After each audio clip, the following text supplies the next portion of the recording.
اقدامی بخش کار با جوانان و ورزش تحت عنوان ما جوانان در تازگی محل خود سهمی ارزنده میگذاریم در دیگر دهات‌های ناحیه ادامه یافتند. در دهه جوریز دهات به نام عبدی عوض با پیشنهاد کمیته محل زیاده از 300 نفر جوانان به شهر برآمده در کارهای از پرتوها تازه نمودن محل زیستشان شرکت ورزیدند.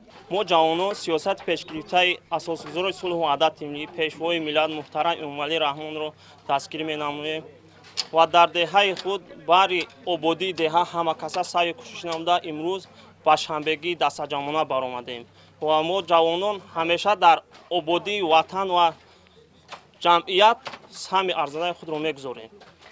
در دوره همین چهارمینی در دهه جوریز با کمک حشرچیان در شفت این راهی محلی که از مرکز دهه می‌گذارد در این روز جویبار کلان آبگذر ساختمانش آغاز یافت. مسافت این جویبار 500 متر تشکیل داده آن طبق قاعده و معیارهای ساختمانی ساخته می‌شود.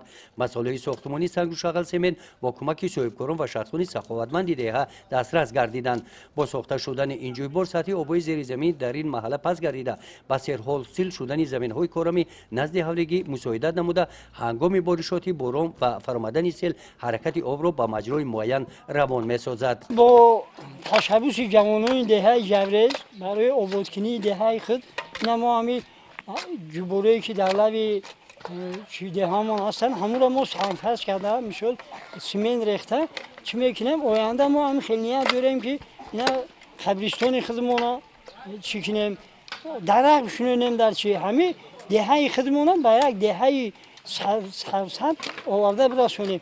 در دایره تشکیل و برگزاری چنین اکسی‌ها حشرچیان مقصد دارند که با دستگیری صاحبکاران و شخصان سخاوتمند تا جشن 35 سالگی استقلال دولتی تاجیکستان در سمت کارهای آبادانی و کبریزار نمودن محل زیستشان سهمی ارزنده گذارند.